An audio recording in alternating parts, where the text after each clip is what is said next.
So I will start with the next topic, that is the HEMIBLOCK.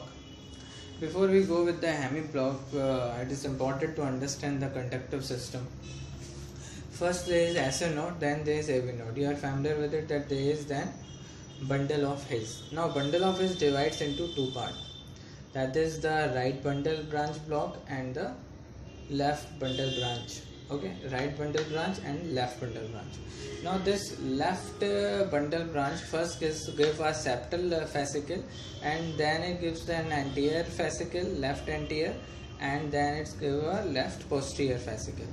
So what we have to deal with is this fascicle here. So you just remember that the left bundle branch give two branches, that is left posterior fascicle and left anterior fascicles.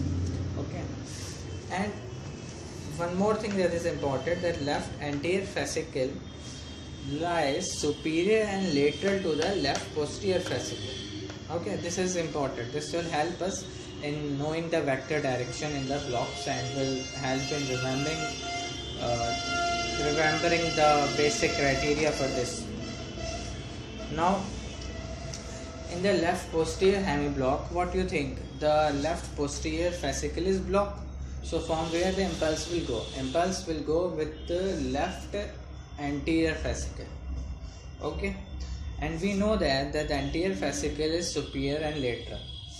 Okay, so how impulse will travel now? How vector will travel?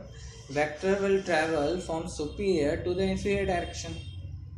Okay, and from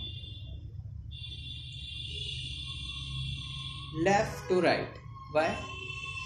Because I have written that it is superior and lateral. If it is lateral, then the vector direction will go from the left to the right direction and from superior to inferior. As it is superior, because impulse is going towards the left anterior fascicle, because posterior fascicle is blocked.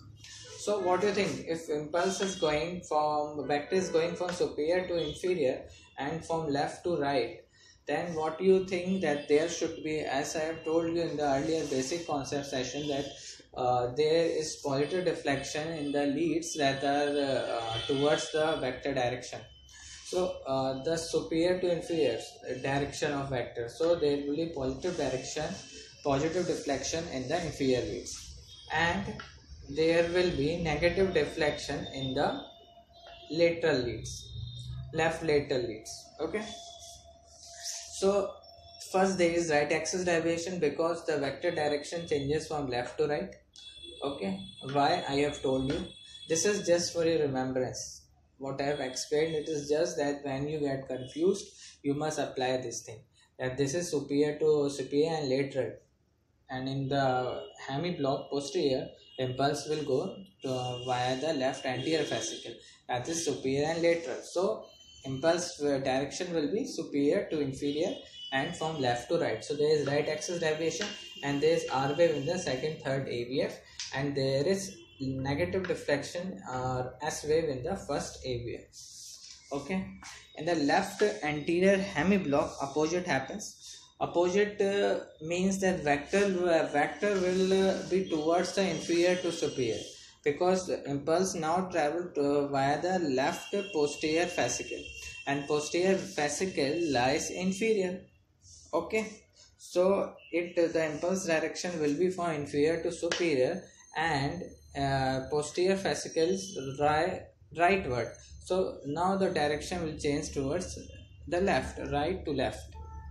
Okay, so there will be axis directions changing, vector is changing its direction towards left, so there will be left axis deviation, and there will be negative deflection in the inferior leads, because direction is inferior to superior. So there is deep S wave in the inferior leads, and there will be positive deflection towards in the left lateral leads. Why so? Because vector direction is right to left. So there is positive deflection or the R wave in the first AVL. This was just for your remembrance. This is just I have explained all this just to make you remember the criteria, but for all practical purposes, because it is difficult, but we must know the basics. So that's why I have explained all this. But for the practical purposes of the identification of hemiblock, always remember this thing: if QRX is normal and there is no ST and T wave changes,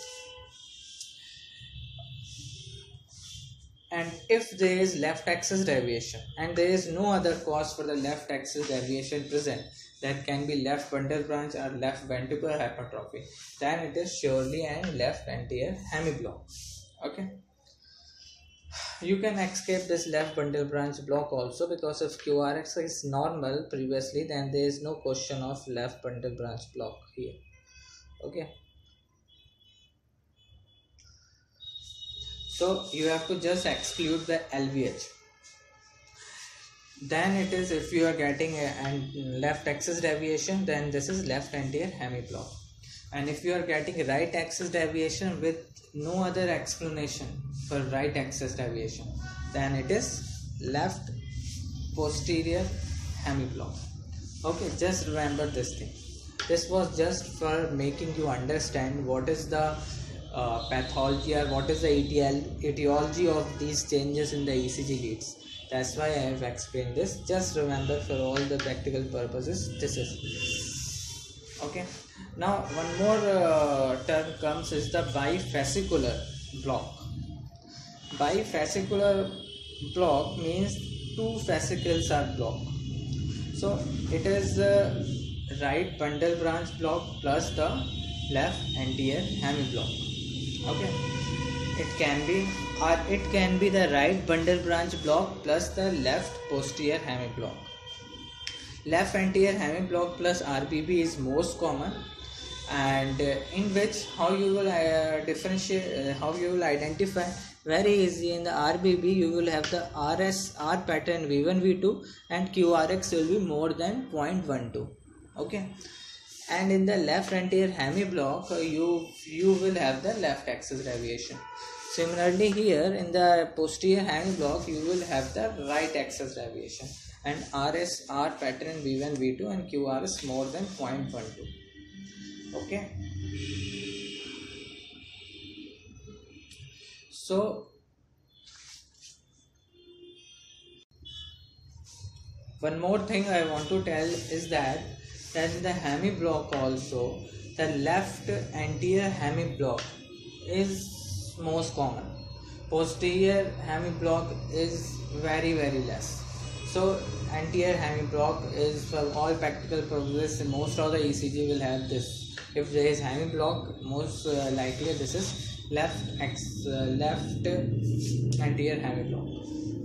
Okay, in the next video we will go ahead with the pre-excitation syndrome. Okay.